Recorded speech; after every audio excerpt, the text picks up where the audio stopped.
स्वामी जी,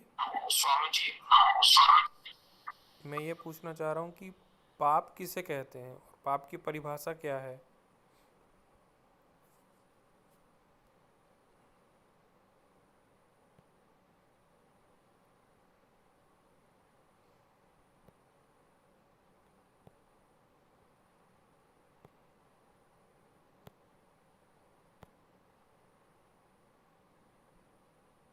गुरुजी शायद माइक बंद है। जी जी, बंदे ही था।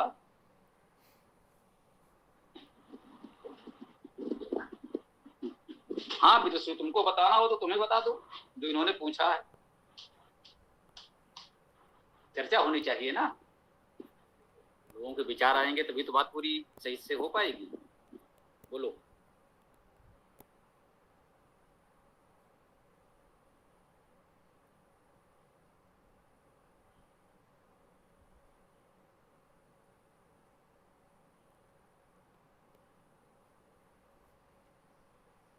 हाँ भाई विदुषी बोलो, इन्होंने जो पूछा है पाप क्या है बताओ।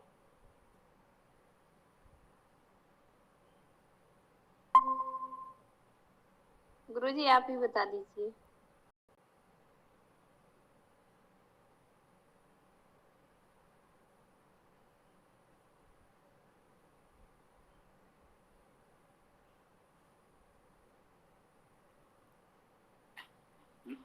हाँ भाई प्रतिभा जी, आप जुड़ गए हैं, स्वागत है। अभी एक साथी ने प्रश्न किया है कि पाप क्या है, आप कुछ बताएंगे? बोलिए प्रतिभा जी।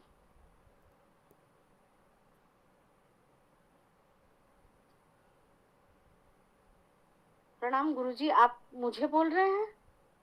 जी आपको ही बोल रहे हैं। एक प्रश्न आया है, पाप क्या है, आप इस पर कुछ कहना चाहें तो स्वागत है, बताइए। देखिए, हर वो चीज जो न्याय संगत ना हो, नीति विरुद्ध हो, धर्म विरुद्ध हो, मुझे ऐसा लगता है वो पाप ही है। अब आगे तो आप मार्गदर्शन कीजिएगा। नहीं नहीं, ठीक कहा आपने। ये पुत्र जी बात समझ में आई। जो जी कुछ स्वामी जी। अनुचित है, अनैतिक है, वो पाप है। जिससे किसी और को अनावश्यक कष्ट हो वो पाप है। ठीक है ना। ओम। जी स्वामी जी। और कोई प्रश्न हो तो चर्चा को आगे बढ़ाएं। प्रतिभा जी, विदुषी जी, कोई प्रश्न हो तो बताइए।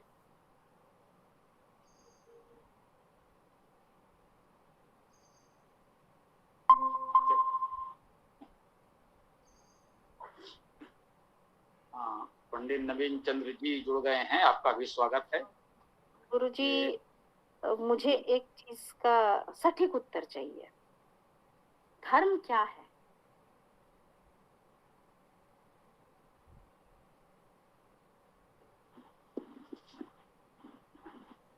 धर्म क्या है?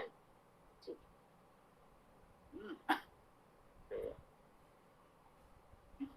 ये नवीन चंद जी, क्या आप बोलना चाहते हैं इनके इस प्रश्न पर? धर्म क्या है तो बोल सकते हैं, बोलिए। या कोई और आपका प्रश्न है, बताइए ना। बोलिए नवीन जी।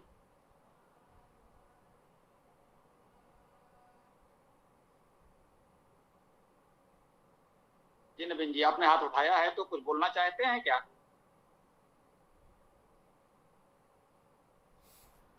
नवीन जी कुछ बताएंगे? मैं टिप्पणी करूँ स्वामी जी। बोलिए। धर्म है प्रभु की समस्त आज्ञाओं का पालन करना। धर्म है वेदों में जो कहा गया है उसका पालन करना। ठीक। तो नवीन जी कुछ नहीं बता रहे हैं, चलिए हम प्रयास करते हैं। जिन्होंने बताया वो भी ठीक है। धर्म शब्द सामान्यतः हम कहते हैं धार्यते अनेन इति धर्मा, यद धार्यते तद्धर्मा या धार्यते सधर्मा। जो कुछ धारण किया जाए, जो कुछ धारण किया जाना चाहिए वह धर्म है। जिसके द्वारा इस सृष्ट समाज को धारण किया जाता है उस व्यवस्था का नाम धर्म है। पहले भी बात आई है। धर्म वास्तव में प्राकृतिक शक्तियों में तो ये भी है कि जो उसका मूल गुणकर्म स्वभाव है वो धर्म है, जिसको वो छोड़ ही नहीं सकता, अलग नहीं हो सकता। उष्णता अग्नि का धर्म है, उष्णता विहीन अग्नि संभव नहीं है, ये उसका धर्म है। तो ये हम लोग पढ़ते भी हैं, अभी भी पढ़ाया जाता है। विभिन्न प्राकृतिक वस्तुओं के गुण धर्म रसायन शास्त्र में हम लोगों ने पढ़ा, जल के गुण धर्म, अन्न, ऑक्सीजन, हाइड्रोजन आदि के गुण धर्म हम लोगों ने पढ़ा। प्रॉपर्टीज कहा अंग्रेजी में उसे, प्रॉपर्टीज ऑफ गैसेज, गैस आदि पदार्थों के गुण धर्म। तो गुण धर्म का अर्थ वह हुआ कि जो उसका मौलिक स्वभाव है, जो मौलिक गुण है, वो उसका धर्म है, उसको वो धारण करता है। धर्म शब्द बनता है ध्री धातु, जिसका अर्थ है धारण करना। तो जो कुछ धारण करता है वही धर्म है। तो विशुद्ध प्राकृतिक रूप से तो धर्म वो है जिसको वो धारण करता है, जिससे वो अलग हो ही नहीं सकता। अब व्यवहार में मानव समाज के संचालन के लिए कुछ व्यवस्थाएं ऐसी बना ली जाती हैं जिससे पूरा समाज व्यवस्थित रूप से चल सके कि भाई एक दूसरे के साथ हम अच्छा व्यवहार करें, नैतिक व्यवहार करें, झूठ ना बोलें, चोरी ना करें। तो यदि एक दूसरे के साथ हम सही व्यवहार उपचार करते रहें तो समाज की व्यवस्था ठीक चलेगी। यदि एक व्यक्ति कुछ अनुचित करता है तो दूसरा उसके प्रतिकार में भी उसके साथ वैसा ही करना चाहेगा, तो धीरे धीरे समाज की व्यवस्था बिगड़ जाती है। तो इसके लिए कुछ व्यवस्था बना दी जाती है, उसे भी हम धर्म कहते हैं। तो जो भी भैया ने कहा कि वेद को हमने मानव के संविधान के रूप में स्वीकार किया। वेद ईश्वरी वाणी है, प्राचीनतम हमारा धर्म ग्रंथ है, जिस रूप में भी हम उसको सम्मान देते हैं, जिसका प्राचीनतम ग्रंथ है, हम सब मानते ही हैं। तो कह लीजिए कि वेद को हमने इस प्रकार से धर्म की संहिता के रूप में स्वीकार किया, तो जो वेद के अनुकूल है उसका पालन करना धर्म है।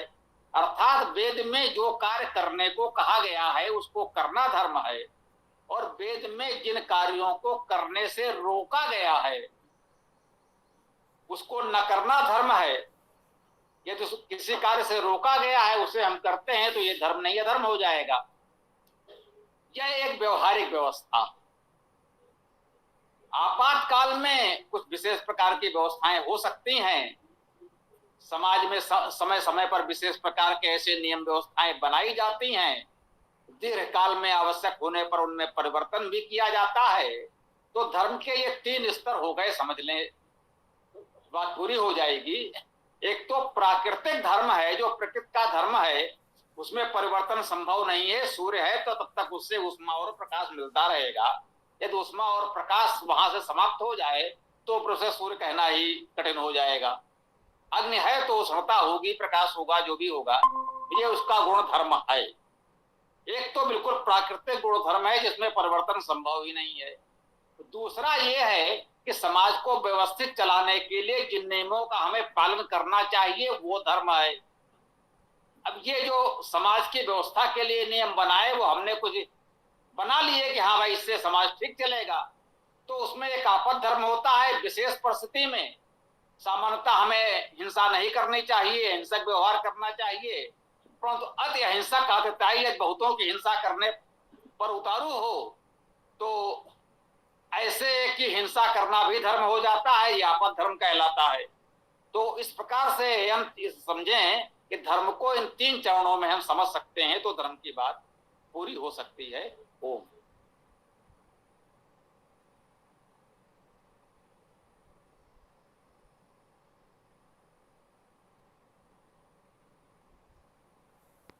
जी बताएं, और आगे जो भी कहना है, आपको बात समझ में आई होगी।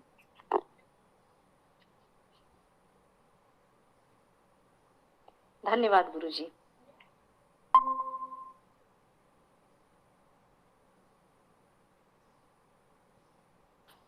निरंकार जी जुड़ गए हैं, आपका भी स्वागत है। कोई प्रश्न हो, विचार हो तो रख सकते हैं। पहले भी जुड़े हैं आप, स्वागत है, बोलिए।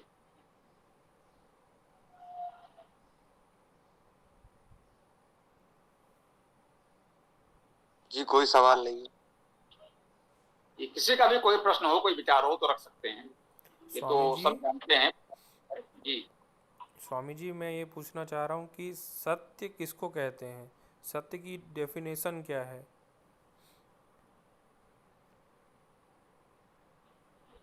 सत्य का अर्थ ये जो कुछ है, अस्तित्व है जिसका, वो सत्य है। जो नहीं है उसे आप कहते हैं ऐसा है तो असत्य है। स्पष्ट है, जो है वो है। सत्य का यही अर्थ है कि वो अस्तित्व है उसका, वही सत्य है। हम आप हैं ये सत्य है। और कोई कहे कि नहीं यहाँ कुछ ऐसा है जो दिख नहीं रहा है लेकिन है, आप छू नहीं सकते, अनुभव नहीं कर सकते लेकिन है, तो ये असत्य बात हो गई। जो है नहीं उसको कहना कि है, ये असत्य हो गया। और जो है वो तो है ही, वो सत्य है। ठीक। ओम। स्वामी जी, सत्य का पालन करने वाली बात आती है, इसका मतलब क्या होता है सत्य का पालन करना?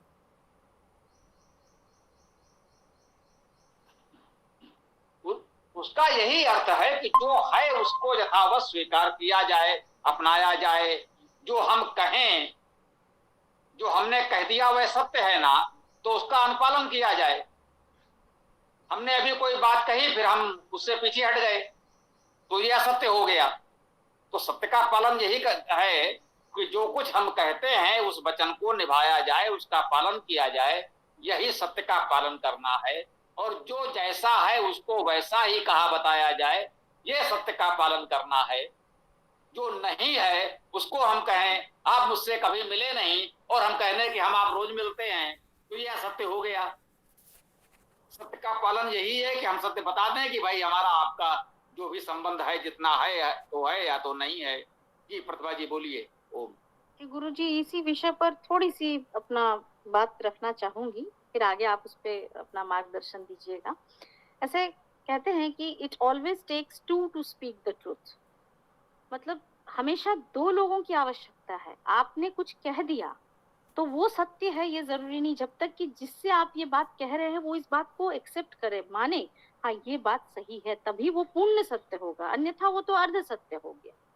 आपने कह दिया लेकिन हमने माना ही नहीं, तो वो अर्ध सत्य है। पूर्ण सत्य तभी होगा जब वो अगले को आप मनवा सके कि ये सत्य है, वो माने, वो उस बात पर हामी भरे कि हाँ ये सत्य है।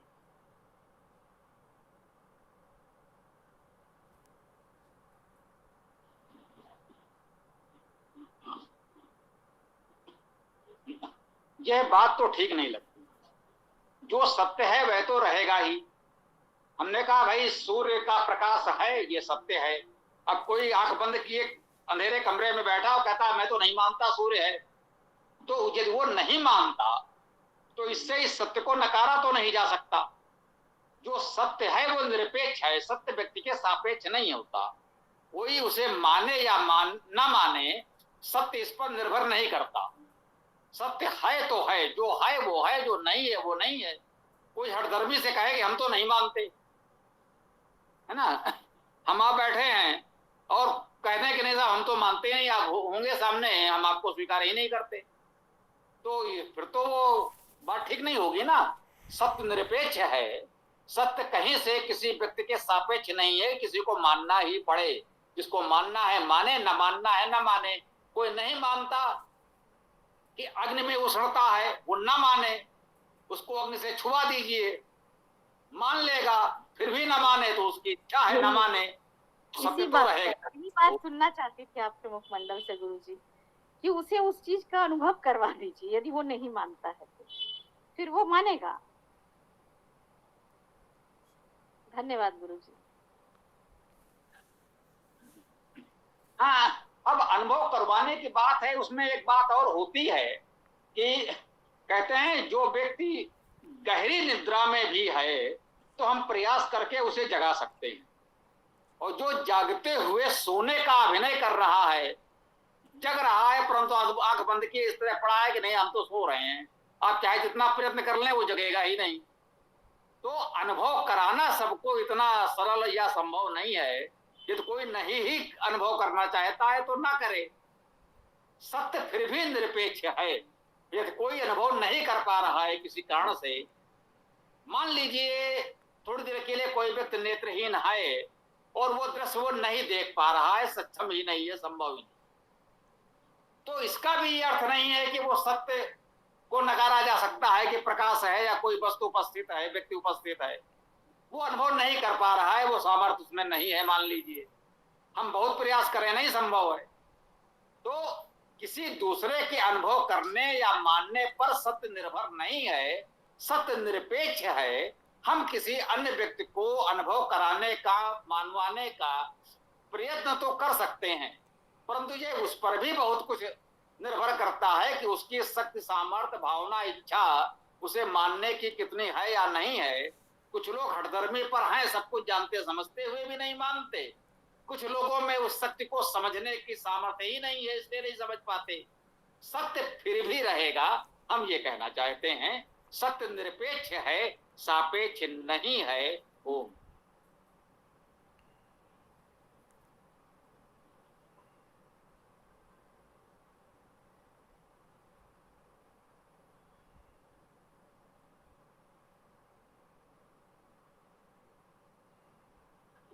जी, आगे चर्चा को बढ़ाते रहें, जिसके जो भी भाव विचार हो, प्रश्न हो तो रखें। बोलिए। ओम।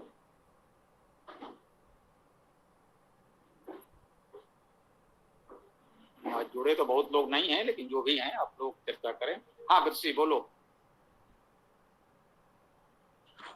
जी गुरुजी, मैं ये पूछना चाह रही थी कि हमारे शास्त्रों में तो कहते हैं कि स्त्री ब्रह्मचारिणी आजीवन रह सकती है, लेकिन फिर ये भी क्यों कहा जाता है कि स्त्री को नहीं रहना चाहिए आजीवन ब्रह्मचारिणी?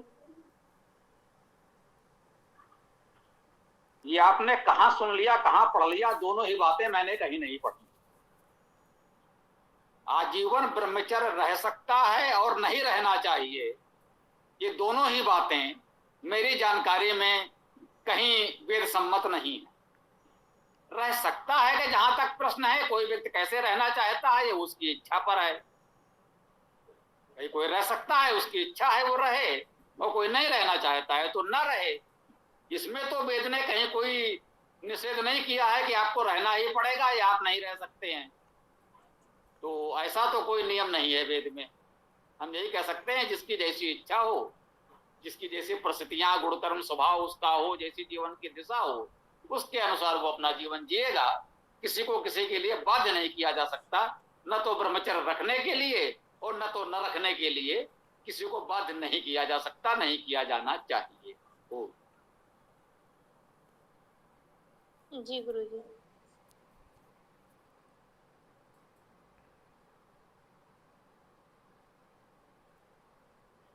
के लिए हम थोड़े से लोग हैं, आज संयोग से किसी कारण से लोग नहीं जुड़े हैं, तो जो भी है चर्चा कर लीजिए, जो भी संभव है। निरंकार जी आप भी कुछ बोलें, जो भी हो। बहुत समय के बाद आप जुड़े हैं, कुछ प्रश्न आपके मन में होंगे अवश्य, तो बोलिए, चर्चा करते हैं।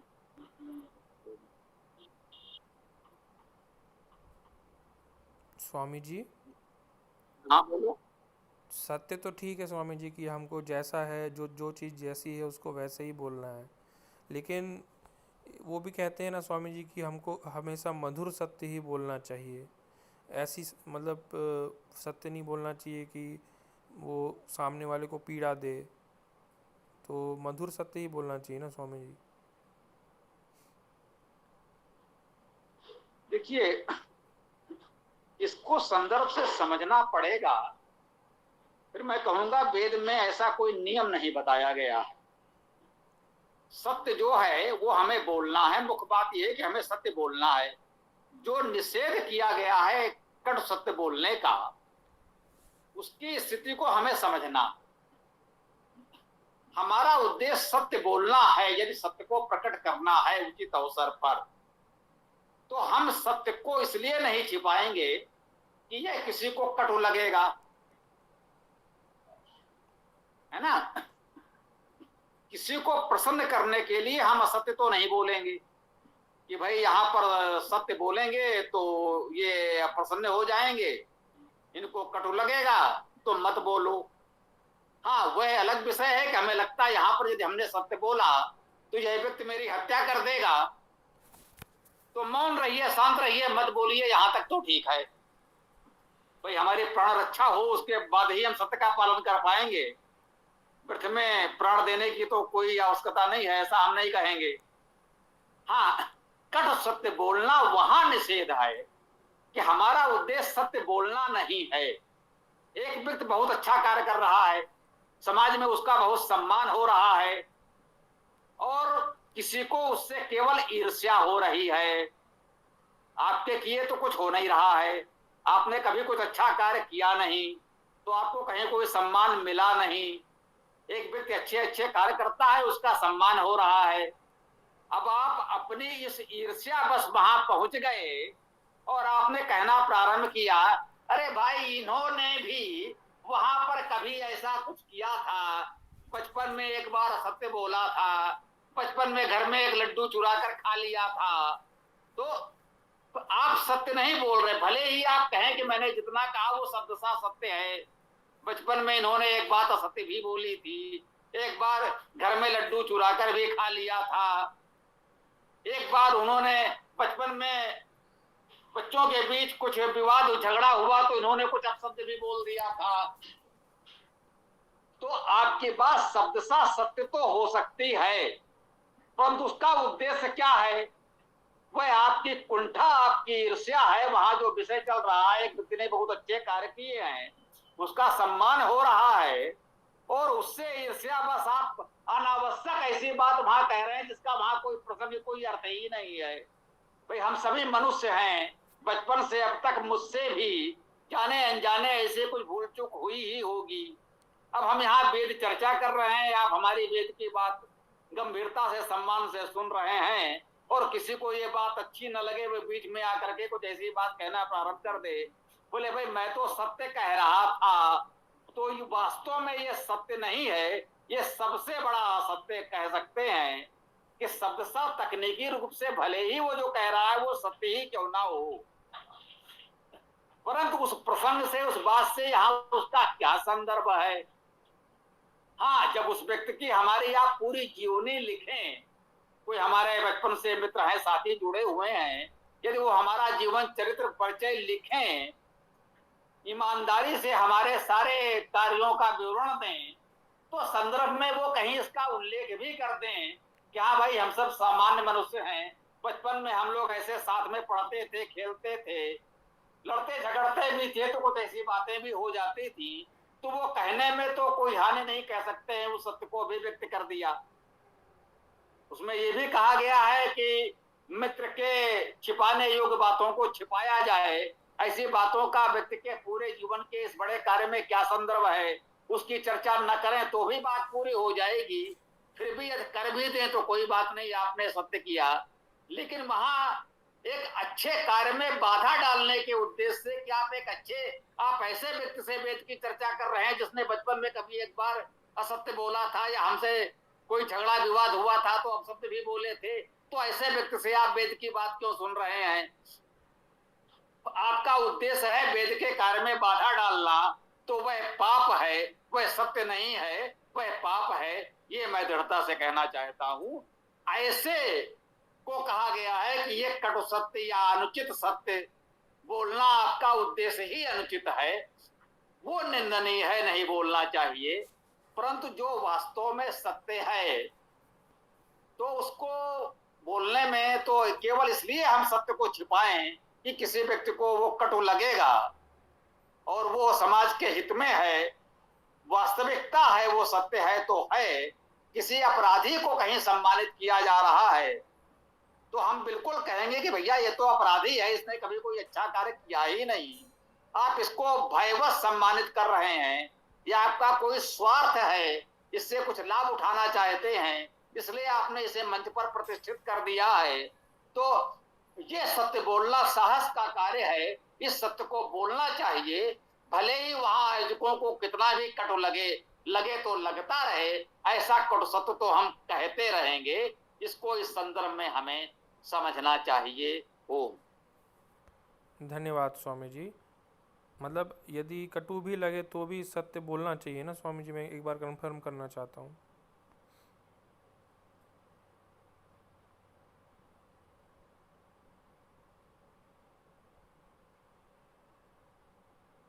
जी यही मैंने कहा, सारे अवसर स्पष्ट किए। उद्देश्य क्या है महत्वपूर्ण, यह है सत्य बोलने का। यदि सत्य की रक्षा का उद्देश्य है तो किसी को कट लगे तो लगता रहे, और यदि हमारा उद्देश्य किसी अच्छे कार्य में विघ्न डालना है तो वो सत्य नहीं है। आपका उद्देश्य सत्य बताना नहीं, वास्तव में एक अच्छे कार्य में विघ्न डालना है, तो वो पाप है, अपराध है। स्पष्ट है, इसको समझ लो। धन्यवाद स्वामी जी।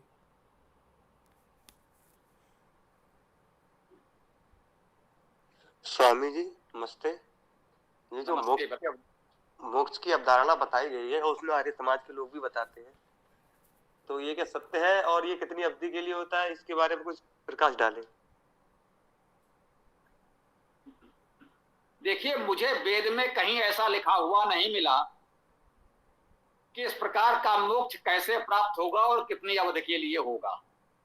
क्योंकि वेद में नहीं मिला, इसलिए यह प्रामाणिक सत्य नहीं है मेरी दृष्टि में। कोई इससे सहमत या असहमत हो सकता है, क्योंकि हमारे लिए तो वेद ही परम प्रमाण है और कोई प्रमाण हम मानते नहीं। वेद में ऐसे कोई मोक्ष की अवधारणा नहीं है कि क्या करने से, कैसा करने से मोक्ष प्राप्त होगा और कितनी अवधि के लिए प्राप्त होगा। तो हम तो इसे नहीं मानते। हमारा मानना है कि मोक्ष का शाब्दिक अर्थ है मुक्त होना, छुटकारा पाना। आप दुख चिंता तनाव से मुक्त हो लें, इस संसार से अनुचित लगाव से मुक्त हो लें, अनावश्यक संसार के जंजाल में जो आप फंसे हैं मानसिक रूप से, उससे मुक्त हो लें और प्रसन्नता पूर्वक स्वस्थ सानंद जीवन जिए। आप भी अनावश्यक चिंताओं तनावों से, लगाव से, मोह से, जिसे कहते हैं माया मोह से मुक्त हो जाना। तो मुक्त और मोक्ष एक ही शब्द है, ये मैं स्पष्ट कर दूं। मुच धातु है, मुक्त होना, मोचन होना। मुच से मोचन शब्द आपके समझ में आ सकता है। इसी मुच से मुक्त बनता है, इसी मुच से मोक्ष भी बनता है। तो मुक्त और मोक्ष होने का एक ही अर्थ है, किसी से छुटकारा पा लेना, मुक्त हो जाना। परिहास ही समझें। कुछ स्मृति ग्रंथों में कहा गया है, एक प्रश्न आया है कि सनातन धर्म के पद्धति में विवाह से छुटकारा पाना, जिसे इस समय डाइवोर्स तलाक कहा जाता है, ये संभव है या नहीं। तो कुछ स्मृतियां कहती हैं मोक्ष संभव नहीं है, कुछ स्मृतकारों ने कहा है मोक्ष हो सकता है। अर्थात विवाह का संबंध विच्छेद, जिसे इस समय तलाक या डाइवोर्स कहते हैं, उसको स्मृतियों में मोक्ष कहा गया है। मोक्ष का अर्थ है छुटकारा पाना। उस विवाह संबंध से आप छुटकारा पा गए, इसके लिए भी मोक्ष शब्द का प्रयोग स्मृति ग्रंथों में हुआ है, ये सत्य है। तो मोक्ष का अर्थ है छुटकारा पाना। आप दुखों कष्टों से, तनाव से, चिंताओं से, व्यर्थ के माया मोह की भावना से छुटकारा पा लें, यही मोक्ष है। जहां तक मैं समझ पाया हूं, वेद में इतने दीर्घ समय के लिए जीवात्मा के तथा कथित मोक्ष की कोई चर्चा नहीं है। ऐसे विवाद में, ऐसे भ्रम में हमको नहीं पड़ना चाहिए। मैं कहूंगा इससे आप मोक्ष प्राप्त कर लें, इस भ्रम से मुक्त हो जाएं, इस भ्रम से मोक्ष प्राप्त कर लें, ये हमारी भावना है। आपके लिए शुभकामना है। ओम। जी मुक्त होने के बाद जब मृत्यु हो जाती है, जैसे जीवन में मुक्त हो गए और मृत्यु के बाद भी क्या जन्म लेंगे, तो फिर दोबारा से मुक्त होना पड़ेगा हमको, ज्ञान के द्वारा या किसी और मार्ग के द्वारा।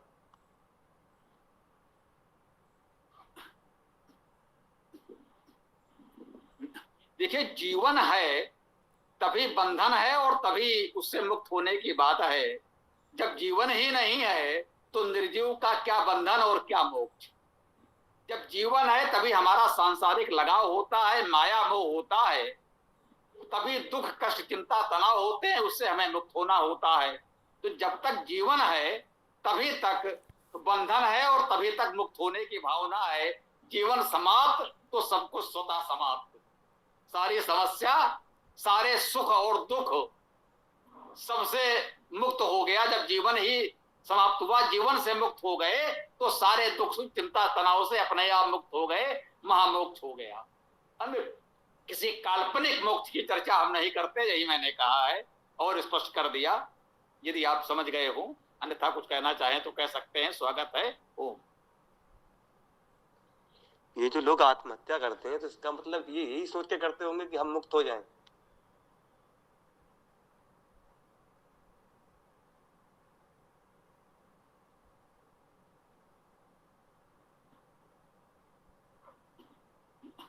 देखिए, आत्महत्या कोई व्यक्ति क्यों करता है ये एक अलग शोध का विषय है।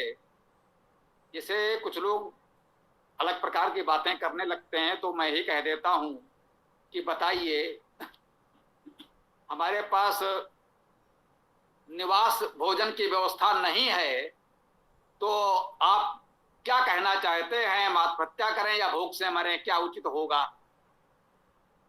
तो जब व्यक्ति का जीवन निर्वाह करना असंभव जैसा लगे उसे कि अब जीवन की रक्षा का हमारे पास कोई साधन नहीं है, भोजन की व्यवस्था नहीं है, निवास की व्यवस्था नहीं है, या मान लीजिए उसके पास धन वैभव बहुत है तो वो अपने ही बुने जाल में इस तरह फंस गया है कि रहना तो उसे इस समाज में जीवित रहेगा तो जो उसके आसपास लोग हैं उन लोगों से मिलना जुलना पड़ेगा, उस समाज में उसे रहना पड़ेगा। अब उसको लगता है इन लोगों के बीच हम कैसे रह सकते हैं, इतना हमने जो जंजाल फैलाया था कह लीजिए पोल खुल गई है। तो अब वो इस आत्मग्लान में आत्महत्या कर लेता है। आत्महत्या करने के मेरे विचार से यही दो प्रमुख कारण हैं। और कह सकते हैं बच्चों में, बच्चे का आशय केवल आयु से नहीं है, बहुत से लोग हमसे अधिक आयु के होकर भी बच्चे हो सकते हैं, बौद्धिक और मानसिक भावनात्मक रूप से वे बच्चे हैं। तो इसे बचपना नासमझी कह सकते हैं, वो जीवन के कट सत्य का, कठिनाइयों का, जीवन की वास्तविकता का सामना नहीं कर सके तो पलायन कर लिया। इन कारणों से मेरे विचार से लोग आत्महत्या करते हैं। यहाँ मोक्ष जैसी कोई भावना तो नहीं लगती। जब तक व्यक्ति का जीवन सुचारू रूप से सुखमय चल रहा होता है तब तक वो आत्महत्या की बात नहीं सोचता। जब उसका जीवन कठिन हो जाता है तभी वो उस दिशा में विचार करता है। मुझे तो ऐसा ही लगता है, शेष आपको या अन्य लोगों को जो भी लगता हो वो। मेरा कथन आत्महत्या के संबंध में, मुक्ति के संबंध में था। जो मुक्ति की बातें बताई गई थी कि सब चीजों से मुक्त हो जाना। अब एक चीज मृत्यु के बाद भी मुक्ति है, आपने बताया था, और एक बताया आपने, आप इन दुखों से, कष्टों से मुक्त हो जाएं, सुखपूर्वक रहें तो भी मुक्ति है। तो इस संबंध में थी आत्महत्या वाली जो बात मैंने कही थी।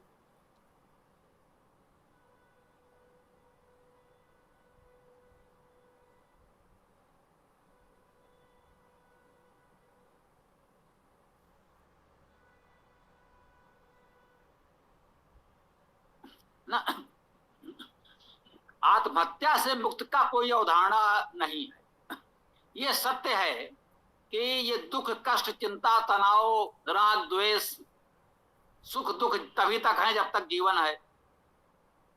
और जीवन में जब तक सुख आनंद पर्याप्त है तब तक कोई आत्महत्या क्यों करेगा, इससे मुक्त क्यों होना चाहेगा?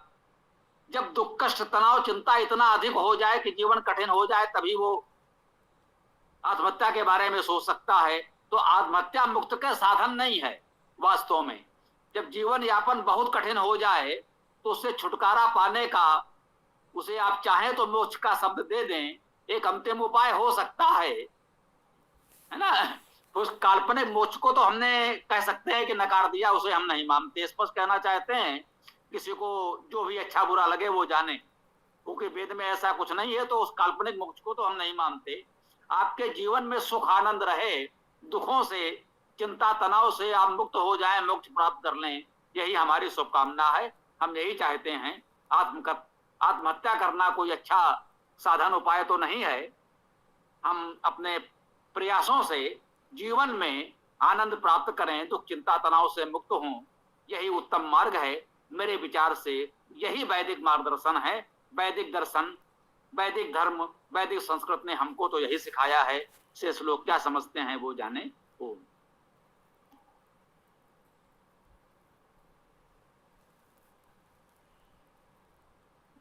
पुलकित जी, सीताराम जी जुड़ गए हैं, स्वागत है। तो आप लोग भी चर्चा को आगे बढ़ाएं।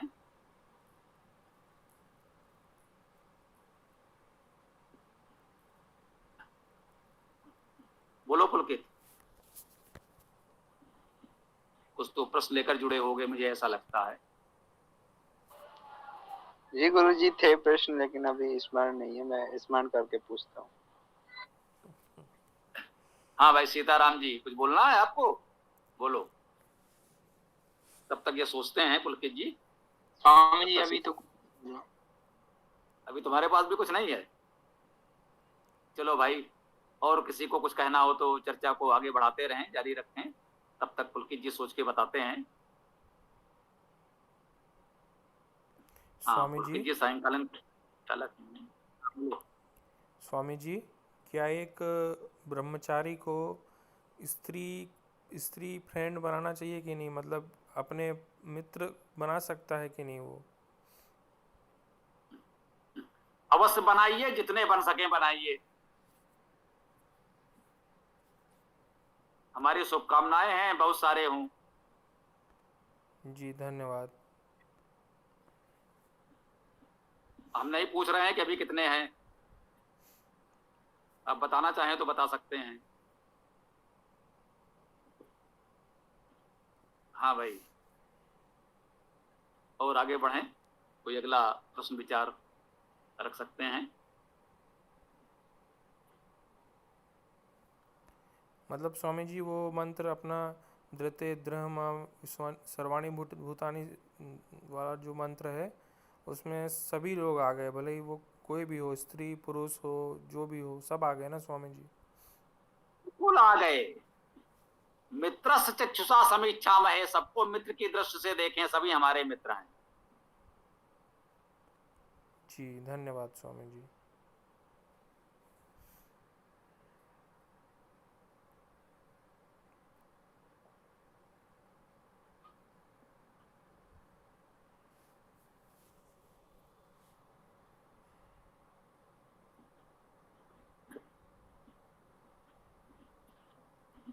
हाँ भाई पुलकित, कुछ सोच पाए हो तो बताओ। निरंकार जी, कुछ आपका प्रश्न आया हो तो आप भी बोलिए, आप ही लोगों को चर्चा करनी है।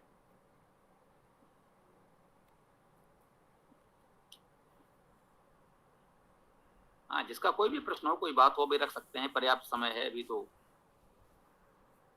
हाँ, कोई प्रश्न नहीं होगा तो समापन करना पड़ेगा, तो चर्चा आगे बढ़ाते रहें, अन्यथा यही होगा, पाठ करो समापन करो। पुलकित देखो, चर्चा होनी है। जी गुरुजी।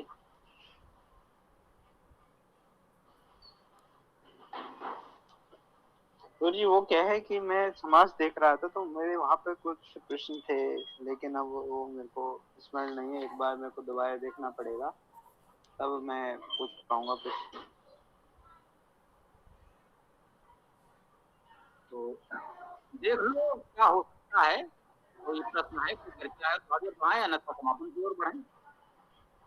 पाठ अब कर लेंगे, समय है। जी जी गुरुजी, पाठ करते हैं, पाठ कर लेते हैं। चलो करो। जी 2 मिनट में पुस्तक।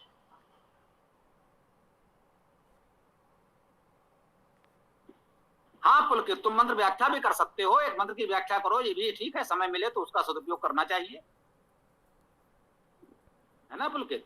एक मंत्र व्याख्या रखो, ये हमेशा ध्यान रखो, समय मिले तो उसका सदुपयोग करें, बच्चे आगे बढ़ें, यही तो हम चाहते हैं।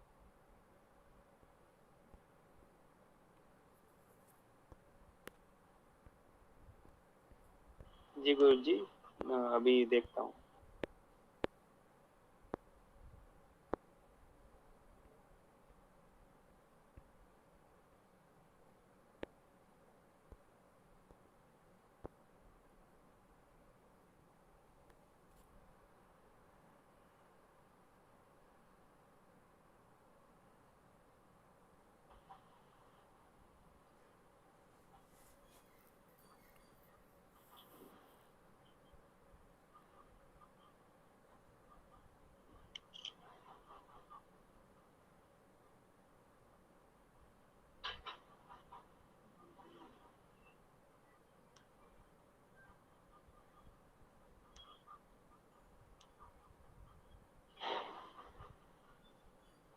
जी,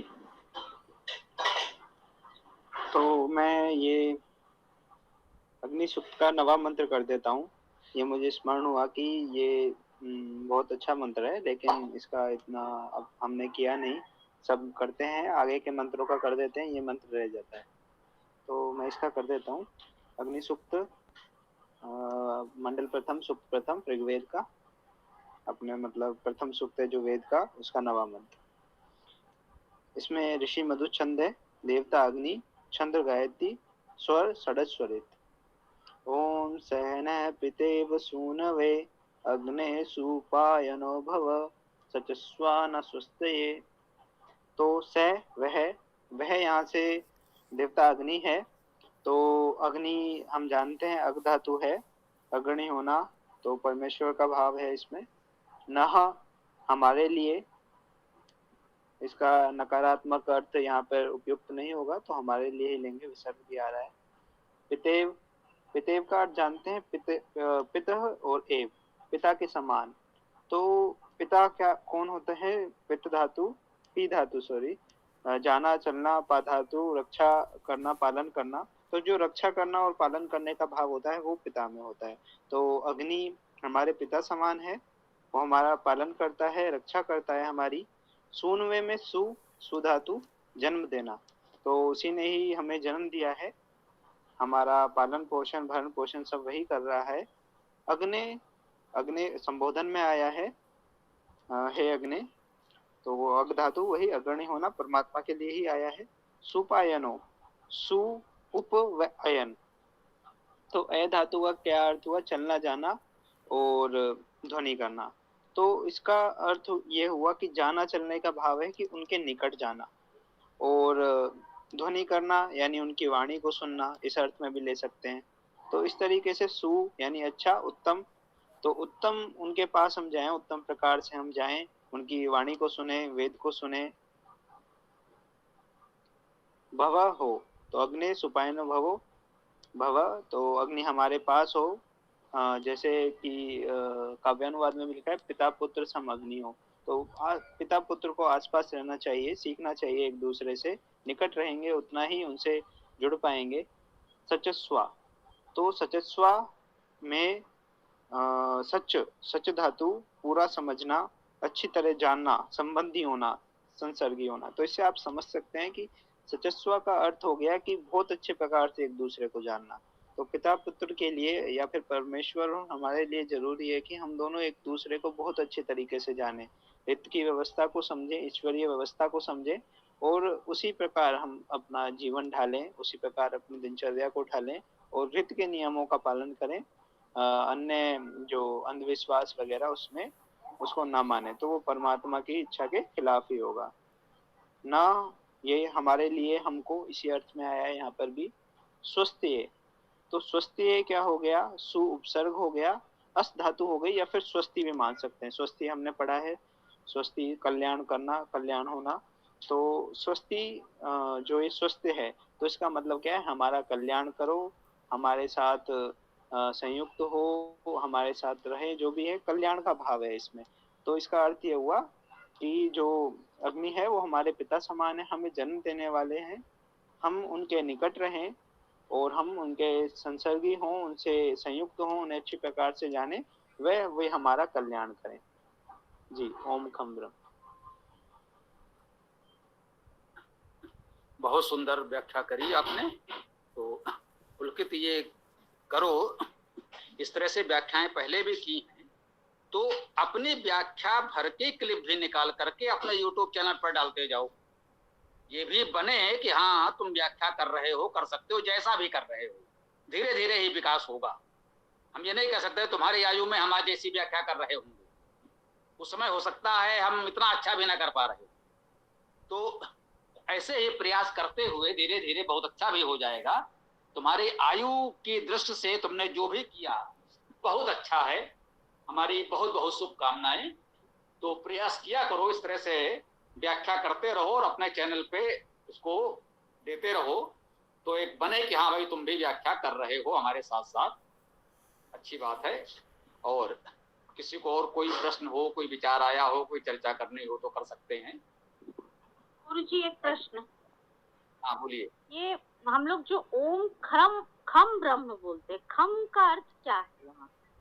और ब्रह्म मतलब तो पूरा ब्रह्मांड यूनिवर्स को बोल रहे हैं, एक ईश्वर जो देवता जिनको हमें कहते हैं, वो सुप्रीम पावर गॉड।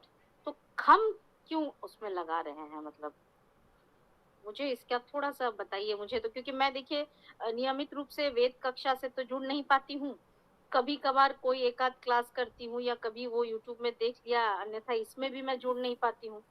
तो कृपया मेरा मार्गदर्शन करें कि ओम खम ब्रह्म क्यों बोलते हैं? जी हम बताते हैं, इसकी पृष्ठभूमि एक तो जान लें। ये ओम खम ब्रह्म जो हम लोग बोलते हैं, ये यजुर्वेद का अंतिम मंत्र का अंतिम भाग है। ठीक, ये भी हमें जानना चाहिए। कक्षा के समापन पर ओम मंत्र बोलते हैं, यजुर्वेद के अंतिम मंत्र का अंतिम चरण वो भी है। यजुर्वेद का अंतिम मंत्र पूरा का पूरा एक बार बोल देता हूं, सुन लीजिए।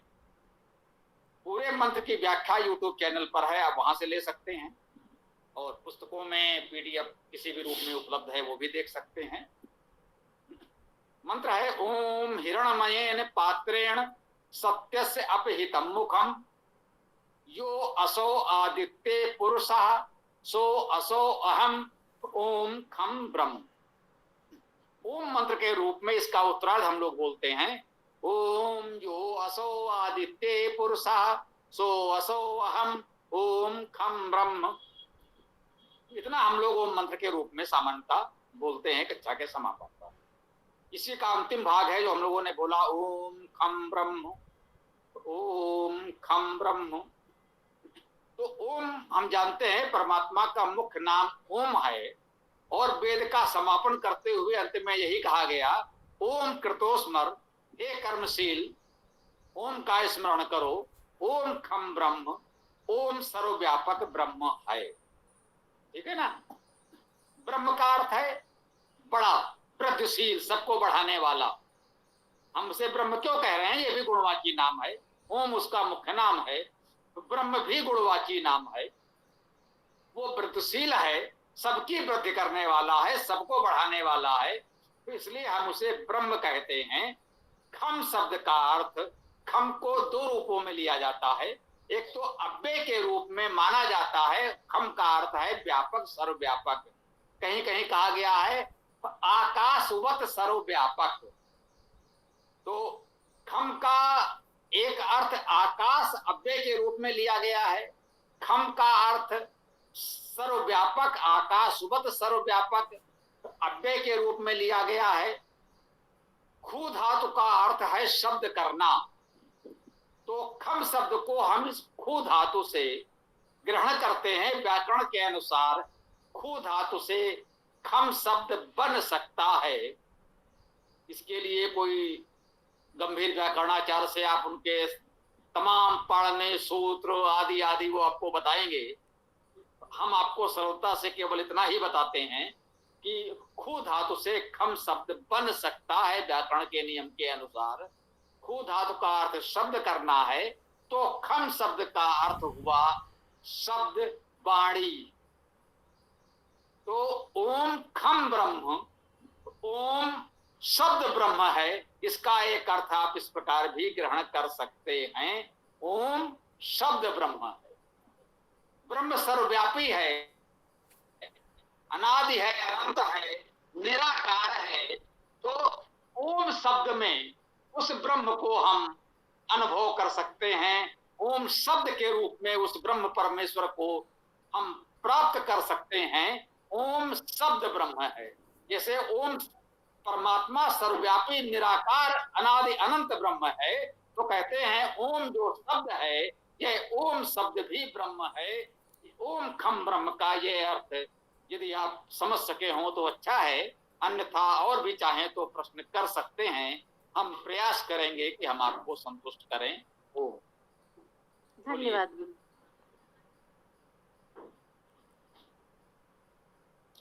और किसी को कुछ कहना हो, प्रश्न करना हो तो कर सकते हैं, बताएं।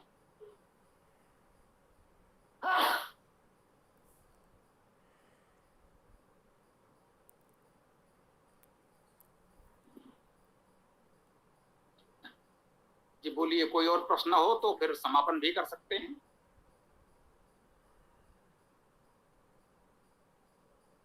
देख लो पुलकित, कोई प्रश्न चर्चा करनी है तो कर सकते हैं, अन्यथा समापन करें।